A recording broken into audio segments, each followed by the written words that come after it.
ထာဝရကုသိုလ်တွေကိုမြတ်စွာဘုရားထုတ်ပြပြီးဟောတယ်ကုသိုလ်ဆိုတာမျိုးမျိုးရှိကြတယ်ထင်မယ်နံပါတ်1ကုသိုလ်6မျိုးကိုဒီမှာရှင်းပြီးတော့ဟောတာနော်ကုသိုလ်တွေစင်ပွားတိုးတက်လာတဲ့ကုသိုလ်6မျိုးကဘာတွေလုံးဆိုနံပါတ်1ကအာရမရောပါအယံသစ်ပင်တွေကိုစိုက်ပျိုးပြီးအများအကျိုးကိုပြုတဲ့ပုဂ္ဂိုလ်မျိုးဒီတော့မှသစ်ပင်ခုတ်တဲ့လူမပါဘူးနော်သစ်ပင်စိုက်တဲ့လူအယံဥယျာဉ်တွေကိုစိုက်ပျိုးပြီးအများကိုအကျိုးပြုပြီးကဘာမြေကြီးဥပေါ်မှာအရေးအာဝါဒတွေနဲ့အကျိုးပြုတဲ့ပုဂ္ဂိုလ်မျိုးတွေအာရမရောပအာရမဆိုတာခုခေတ်ဆိုရင်ခြံလုပ်ငန်းလို့ဟာမျိုးပေါ့နော်ခြံသစ်ပင်စိုက်တယ်ဥယျာဉ်စိုက်တယ်ရောပဆိုတာစိုက်ပျိုးတာဥယျာဉ်နေစိုက်ပျိုးတဲ့ပုဂ္ဂိုလ်တွေတဲ့အဲ့ဒီပုဂ္ဂိုလ်တွေမှာကုသိုလ်တရားနေရောညပါတိုးတက်နေတယ်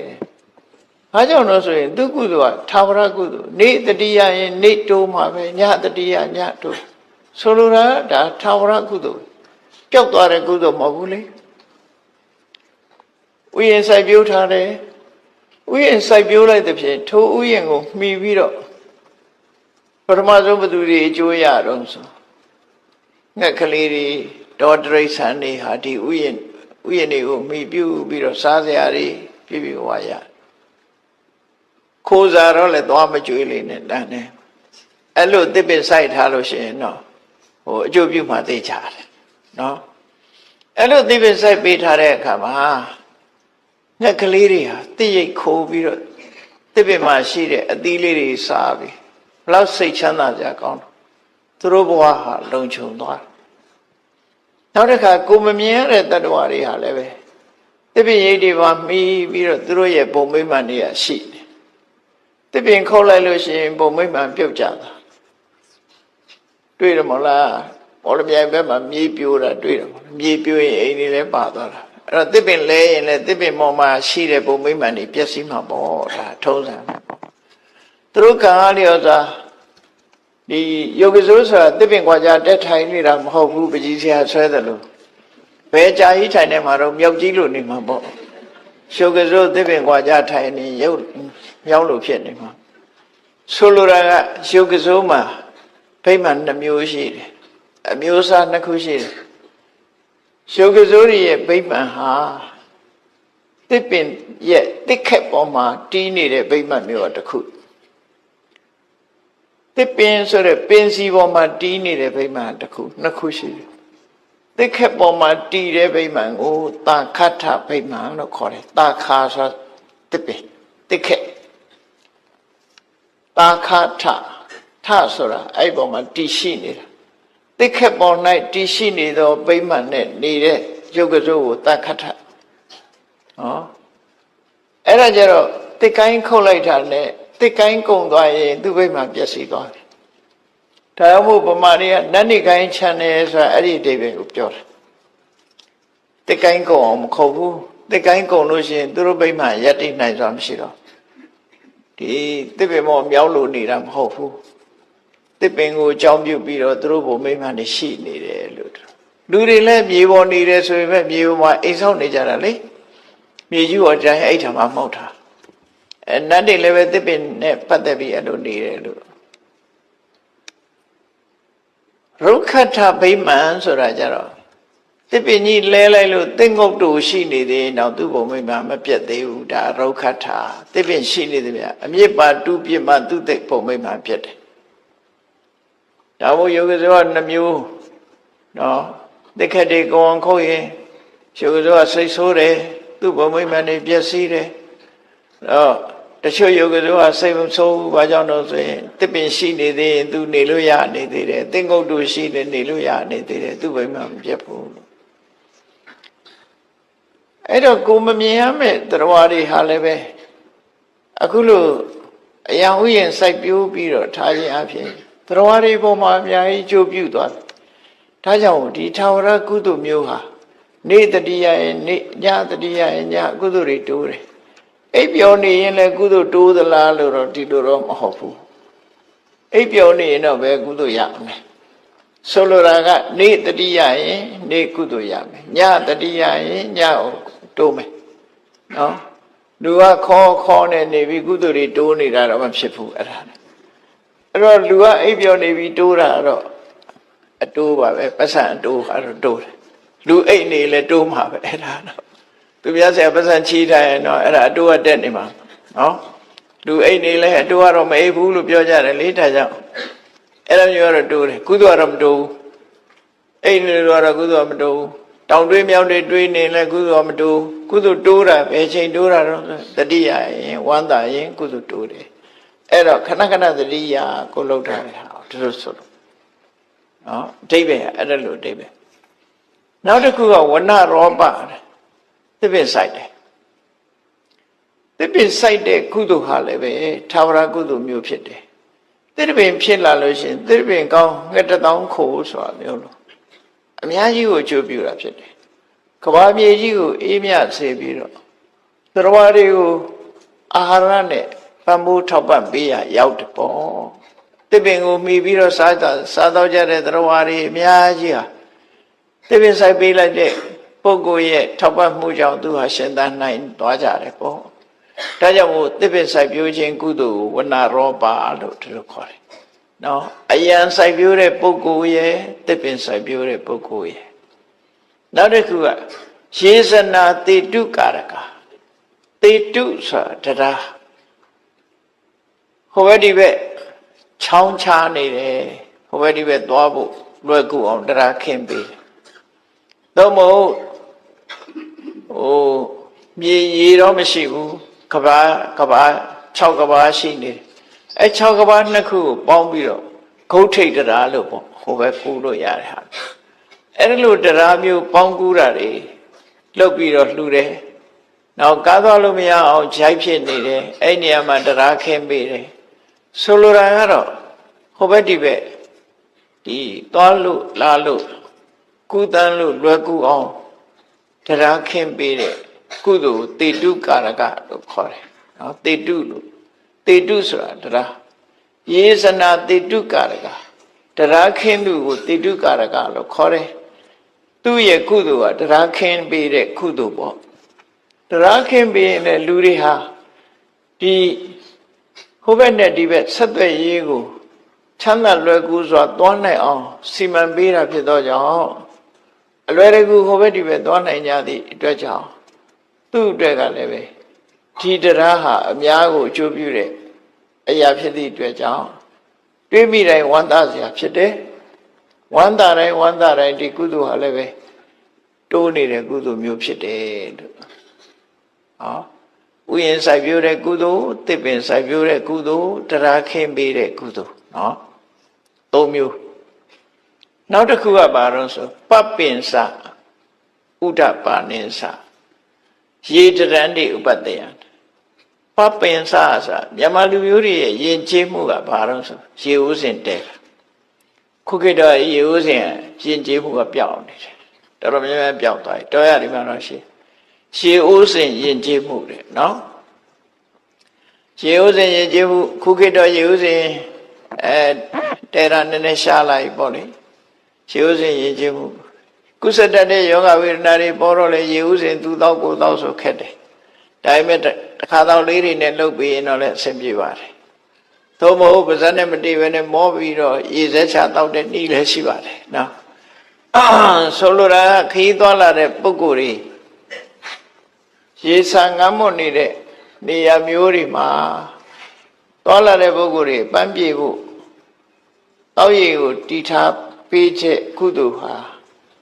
လည်းပဲသွားလာတဲ့လူတွေကိုပန်းပြေပြီးတော့အဆင်ပြေစေတဲ့ကုသိုလ်မျိုးဖြစ်သည့်အတွက်ကြောင့်အများကိုအကျိုးပြုတဲ့ပရဟိတလုပ်ငန်းတစ်ခုဖြစ်လို့စိတ်ချမ်းသာစရာကောင်းတဲ့ကုသိုလ်ပဲဘယ်သူရဲ့လို့သတ်မှတ်တာမဟုတ်ဘူးဒီလမ်းကျောကသွားတဲ့ပုဂ္ဂိုလ်တွေမှန်သမျှဆာလောင်မွတ်သိမ့်လို့ရှင်ရှည်လေးတောက်ပြီးအားလေးပြေးတဲ့အခါခီးဆက်နိုင်ကြတယ်ပေါ့နော်မြန်မာလူမျိုးတွေရဲ့ရေဦးစင်ကုသိုလ်မျိုးဟာလည်းပဲသာဝရကုသိုလ်လို့သူတို့ခေါ်တယ်နော်သာဝရကုသိုလ်ခုခေတ်တော့ခင်ပြီးတော့ရေသမှုလေးတွေထားလို့လည်းရတယ်ပိုက်နဲ့ထားလို့လည်းရတယ် ပိုက်ကလည်းပဲဖွင့်ပြီးတော့တောက်ရတဲ့ပိုက်မျိုးလည်းရှိတယ်အိန္ဒိယနိုင်ငံမှာတော့ဘလို့ထားတော့ဆိုပိုက်ခေါင်းတွေကသူကအပေါ်ကအစွတ်ကလေးနဲ့ထားတာအဲ့ဒီအစွတ်ကလေးကိုမတင်လိုက်မှရေရထွက်တာလှဲ့တဲ့ဟာမဟုတ်ဘူးသူကပိုက်ခေါင်းမှာအစွတ်ကလေးပါတယ်အဲ့ဒါလေးကိုမလိုက်လို့ရှိရင်ရေထွက်သွားအဲ့ကြတော့သူကနွားတွေတောင်တောက်တတ်တယ်အဲ့ဒါနှုတ်သီးနဲ့ထိုးမလိုက်တာအဲ့ဒါပါဇက်တဲ့ရေရောက်သွားဗမာပြည်ကရေအဲ့ရေကောင်းတော့တောက်လို့ရမှာမဟုတ်သွားနဲ့ကြိုက်ပြီးတော့လှဲ့မှရမှာဟုတ်ဒီဟာဟိုကတော့မတင်လိုက်တာနဲ့ရေရထွက်လာမြောက်ကလည်းတောက်တတ်တယ်နွားကလည်းတောက်တတ်တယ်အဲ့ဒီရေဥစဉ်မျိုးအဲ့ဒါလိုရေဥစဉ်လုပ်ပြီးတော့လှူဒန်းထားတဲ့ကုသိုလ်ဟာလည်းပဲထာဝရကုသိုလ်ဖြစ်သည့်အတွက်ကြောင့်လူတို့အကျိုးပြုတဲ့ကုသိုလ်တတိယတိုင်းကုသိုလ်ကောင်းမှုတွေတိုးတက်နေတယ်နောက်တစ်ခုကတော့ဥဒ္ဓပါဏရေတွေတူလောင်ထားတဲ့တွင်းရေတွင်းရေကန်ရေကန်ပဲဖြစ်ဖြစ်ရေတွင်းပဲဖြစ်ဖြစ်ရေရှားတဲ့အရာဒေသတွေမှာအဝီစီတွင်းတူးလှူတာပဲဖြစ်ဖြစ်ရိုးရိုးရေတွင်းတူးတာပဲဖြစ်ဖြစ်သို့မဟုတ်ရေကန်ဆောက်လှူတာပဲဖြစ်ဖြစ်အဲ့လိုရေဆိုတာလူတွေအတွက်များစွာအကျိုးပြုတယ်မောသိမှုကိုကာဝယ်ပေးတယ်ရှင်ထဲကအပူတွေကိုအေးမြစေတယ်ခန္ဓာကိုယ်တန့်ပြတ်သွားစေတယ်ဘလောက်ပဲပင်မမျက်နှာလေးသိလျက်ရင်လန်းသွားတယ်ရေရဲ့အကျိုးတွေနဲ့တန့်ရှင်းသွားတယ်လန်းဆန်းသွားတယ်အဲ့ဒီအကျိုးတွေကိုမြုပ်ကိုးပြီးတော့ကုသိုလ်ကောင်းမှုလုပ်ပြီးလူတန်းထားတဲ့ပုဂ္ဂိုလ်ရဲ့ကုသိုလ်ဟာလည်းပဲထာဝရကုသိုလ်မျိုးဖြစ်တယ်တဲ့ထာဝရကုသိုလ်မျိုးတွေဟာအဲ့လိုအလုံး၅မျိုးရှိသွားတယ်နံပါတ်1ကအယံဥယျာဉ်စိုက်ပျိုးပြီးတော့လူတန်းတဲ့ကုသိုလ်များအတွက်သစ်ပင်စိုက်ပျိုးပြီးတော့လူတန်းတဲ့ကုသိုလ်တရားခင်းပြီးတော့လူတန်းတဲ့ကုသိုလ်ရှေးအိုးစဉ်လူတန်းတဲ့ကုသိုလ်ရေတွင်းရေကန်လှူတဲ့ကုသိုလ်နောက်ဆုံးတစ်ခုကတော့ပါမြန်မာလူမျိုးတွေရဲ့ယဉ်ကျေးမှုတွေနဲ့သက်ဆိုင်နေရာဒီတရားတော်ကိုနာရလို့မြန်မာလူမျိုးတွေလောက်တာဖြစ်လောက်တာနောက်ဆုံးဟာရေတတန္တိဥပတ္တယံခီးသွားလာတဲ့နေရာမျိုးတွေမှာဥပတ္တယဆိုတာအဆောက်အဦပေါ့နော်ရေတတန္တိဥပတ္တယံအဆောက်အဦဆောက်လှူတယ်ဆိုဆောက်အဦဆောက်လှူတယ်ဆိုတဲ့နေရာမှာဒီနေရာမှာဘယ်လိုအဆောက်အဦတုံးလို့ဆိုတာလည်းမပါဘူးဘယ်သူကိုလှူတယ်ဆိုတာလည်းမပါတော့စဉ်းစားကြည့်ကြရတော့မြန်မာလူမျိုးတွေရဲ့ယဉ်ကျေးမှုမှာလမ်းဘေးဆရာဆောက်ပြီးလှူတဲ့အကျင့်ရှိတယ်လေအားလုံးဟာခီးသွားတဲ့လူတွေကတက်ပြီးတော့အပန်းဖြေနားနေအိပ်ဆက်လို့ရတယ်ဆရာကတုံးတွေရှင်ခွဲဆရာတွေဟိုဘက်ဒီဘက်ထိုင်ကုန်ခွဲထားလို့ရှိရင်ရင်ခွဲဆရာခေါ်တာနော်အကောင်ပိုင်းဆရာကတုံးလို့ခေါ်တာဘုန်းကြီးနဲ့လည်းသွားမရောနဲ့အောင်အဆရာကတုံးဆိုတာအဲ့ဒါကာမပါဒကိုပြောတာအပေါ်တက်ပြီးတော့ပန်းဖြေအဲ့လိုလည်းရတယ်အဲ့ဒီလိုအဆောက်အဦတွေဆောက်ပြီးတော့လှူတဲ့ပုဂ္ဂိုလ်ဟာလည်းပဲတဲ့လမ်းတော်လမ်းလာတွေအတွက်များစွာအကျိုးပြုတဲ့ကုသိုလ်မျိုးဖြစ်သည့်အတွက်ကြောင့်ဝန္တပီတိဖြစ်เสียထာဝရကုသိုလ်မျိုးဖြစ်ပါတယ်အဲ့ဒီ6မျိုးနဲ့ရသော်ဘုရားကဖြေလိုက်တာဘယ်ပုဂ္ဂိုလ်တွေမှာနေရောညရောကုသိုလ်ကောင်းမှုကအမြဲတမ်းတိုးတက်နေပါသလဲကုသိုလ်တွေဟာတိုးနေတယ်အမြဲတမ်းဘာကြောင့်တိုးဘယ်ပုဂ္ဂိုလ်တွေရဲ့ကုသိုလ်မှာတိုးတယ်ဘယ်ပုဂ္ဂိုလ်တွေမှာကုသိုလ်တရားတွေတိုးတက်လာတယ်လဲကုသိုလ်ဆိုတာတခါတတိယပီတိဖြစ်တိုးပြန်တယ်တခါတတိယပီတိဖြစ်တိုးတယ်အဲ့ဒါလို့တိုးအောင်လုပ်တဲ့နည်းနဲ့အဲ့ဒီမှာမြတ်စွာဘုရားဟောတာ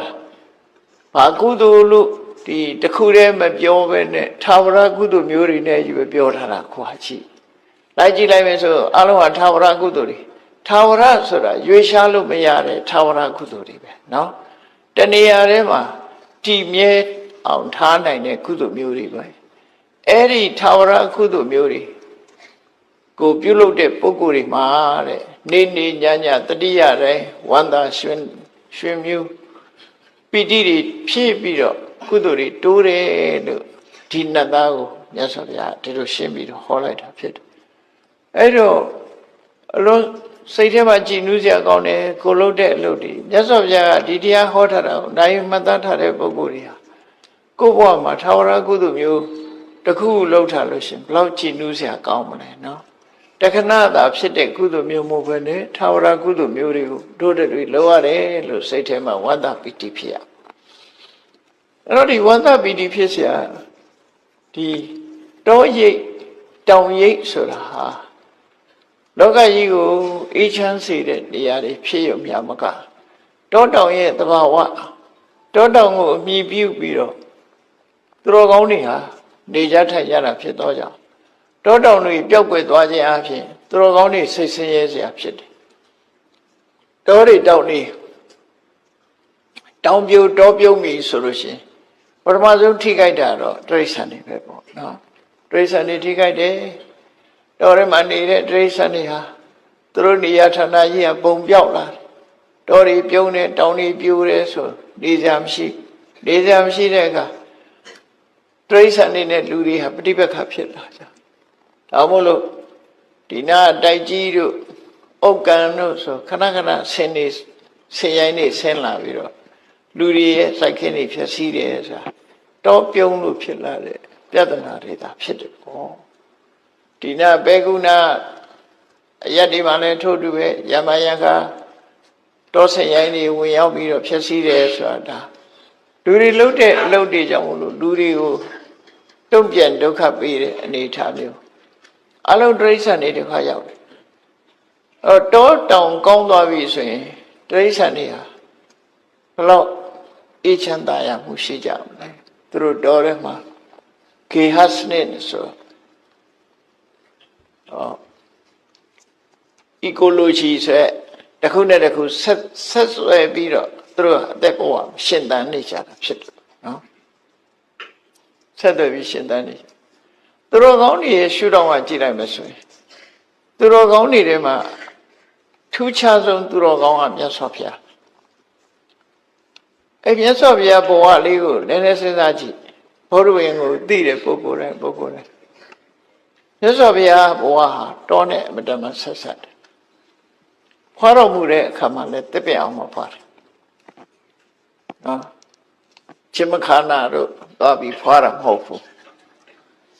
မြတ်စွာဘုရားတော့တစ်ပြက်အောင်မဖွာတယ်လောမဏီတစ်ပြက်အင်းကြီးမအောင်မဖွာတယ်မွေးဖွာပြီးတော့လေဒီတရားချစ်မှုနန်းတော်ကထွက်ခွာသွားပြီ29နှစ်အရွယ်တောထွက်ပြီ6နှစ်တရားကျင့်တော့လေတောထဲမှာပဲကျင့်တယ်တစ်ပြက်အောင်မှာပဲကျင့်မွေးတော့လည်းတစ်ပြက်အောင်မှာမွေးတယ်တရားကျင့်တော့လေတောထဲမှာတစ်ပြက်အောင်မှာကျင့်တယ်ဖျားဖြစ်တော့ကောမဟာဗောဓိပင်အောင်မှာဖျားဖြစ်တယ်ဖျားဘဝမှာနေတဲ့အခါရောစေတဝဏီဝိဟရတိဝေလူဝဏီဝိဟရတိဣတိပတနေဆိုတာဒါတွေအားလုံးဟာတောတွေတောင်တွေကြီးပဲကောင်းမြတ်စွာဘုရားရဲ့ဘဝမှာတောတောင်တွေမှာပဲသတင်းသုံးနေထိုင်သွားတာရာသက်ပံလို့ပဲတောတွေတောင်တွေထဲမှာပဲသတင်းသုံးပြီးတော့နေထိုင်သွားတယ်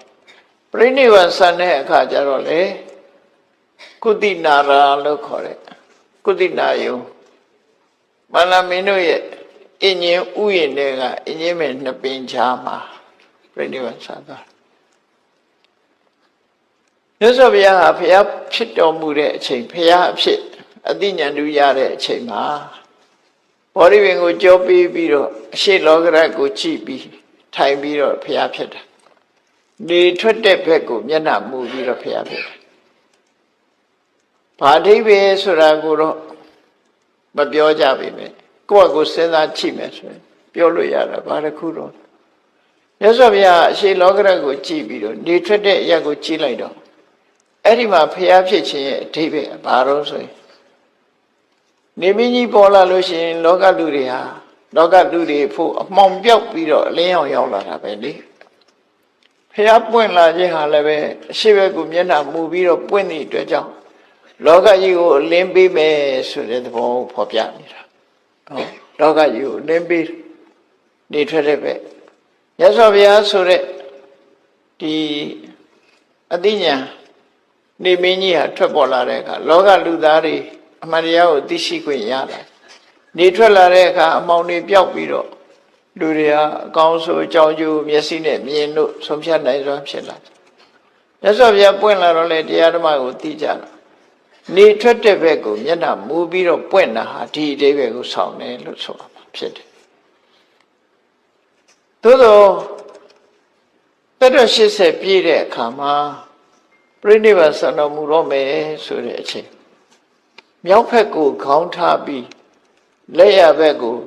စောင်းပြီးတော့လျှောင်းလိုက်တဲ့အခါမျက်နှာကဘယ်ဘက်ရောက်သွားလဲ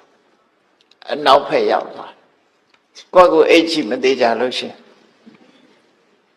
ရန်ကုန်လူတွေတောင်မြောက်လဲကွဲတာမဟုတ်ဘူး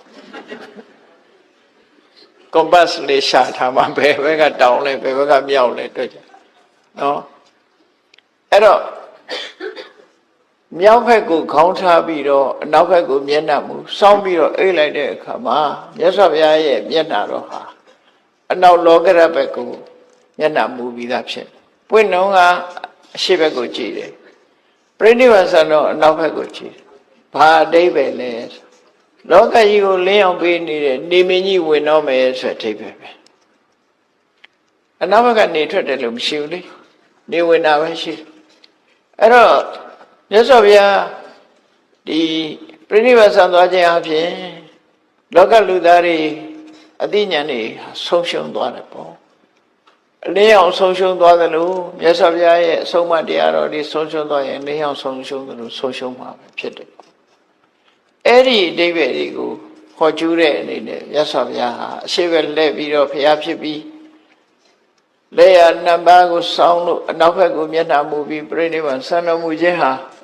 လောကသားတို့အတွက်ပညာတစ်ခုပေးခဲ့ခြင်းပဲဖြစ်တယ်ဘုရားရဲ့ကရုဏာအမတမကြီးမားတယ်ပြိဋိဘဆန္ဒတောင်းမှာပဲမင်းတို့စံနမူနာယူခဲ့ဖို့လှုပ်ထားခဲ့တာဖြစ်တယ်ပေါ့နော်အစစအရာရာအသိပညာတွေပေးခဲ့တယ်လောကမှာအသိပညာအလွန်အရေးကြီးတယ်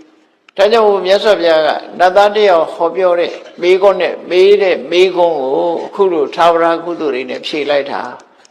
နောက်တစ်ခေတ်ကျတော့သစ်ပင်တွေပြောင်းအောင်ခုံးကြလိမ့်မယ်ဆိုတာသိလို့များဖြစ်မလားမသိဘူးအဲ့ဒါကြောင့်မို့ဒါတွေစိုက်ကြလို့ဆိုတဲ့အဓိပ္ပာယ်ဖော်ပြတာနော်ဒါလွန်ခဲ့တဲ့နှစ်ပေါင်း2600ကဟောခဲ့တဲ့တရား2600ဟောခဲ့တဲ့တရားအဲ့တော့အခုတို့လူတွေဟာတက်တက်ကြွကြွဒီကုသိုလ်ကိုအရာယူနေကြတော့ဝန်သားဆရာပေါ့နော်ကမ္ဘာလောကကြီးကိုသစ်ပင်ဖြင့်အေးမြအောင်ဆောင်ရွက်နေကြပြီ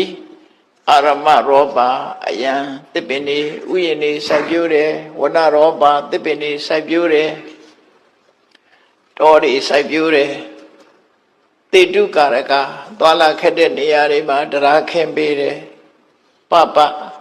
ရှေးဥစဉ်ရင်ကျေးမှုဥဒ္ဒပါဏရေရွေးရေကန်လှူဒန်းကြတယ်ရေတရန်ဒီဥပတ္တယံလူတွေနားခိုဖို့ရအဆောက်အဦတွေဇယတ်တွေဆောက်လို့လှူဒန်းကြတယ်ဆိုတဲ့ဒီကုသိုလ်မျိုးတွေဟာသာဝရကုသိုလ်မျိုးတွေဖြစ်သည့်အတွက်ကြောင့်မြတ်စွာဘုရားကဒီနတ်သားရဲ့အမေကိုဒီကုသိုလ်မျိုးတွေနဲ့ဖြည့်ခဲ့တာဟာမြန်မာလူမျိုးတွေရဲ့ယဉ်ကျေးမှုနဲ့တကယ်ကိုရှေးကမြန်မာလူမျိုးတွေဟာဒီသုတ်တန်ကိုကြားနာပြီးတဲ့အခါမှာဒီကုသိုလ်မျိုးတွေယူခဲ့ကြတယ်လို့ပဲဒီလိုယူဆမှာရှေးလူကြီးတွေကစိုက်ကြတယ်သစ်ပင်တွေနော်အများကြီးစိုက်ကြတယ်သစ်ပင်တွေနောက်လူတွေကသာမစိုက်တာရှေးကလူကြီးတွေသစ်ပင်တွေအများကြီးစိုက်ခဲ့ကြတယ်ခုလေသစ်ပင်စိုက်တဲ့အဖွဲသစ်ပင်တွေစိုက်ပျိုးလာကြတယ်ဆိုတာဒါကောင်းတဲ့အလုပ်တစ်ခုပြန်ပြီးရှင်သန်လာခြင်းဖြစ်တယ်ပေါ့နော်မြတ်စွာဘုရားဟောတဲ့အတိုင်းပဲသာဝရကုသိုလ်တွေကိုပြုလို့သည့်အတွက်ကြောင့်သာဝရအစဉ်အမြဲကုသိုလ်တရားတွေဟာယင်ထဲမှာတိုးတက်များပြားလာမှာဖြစ်တယ်လို့သိ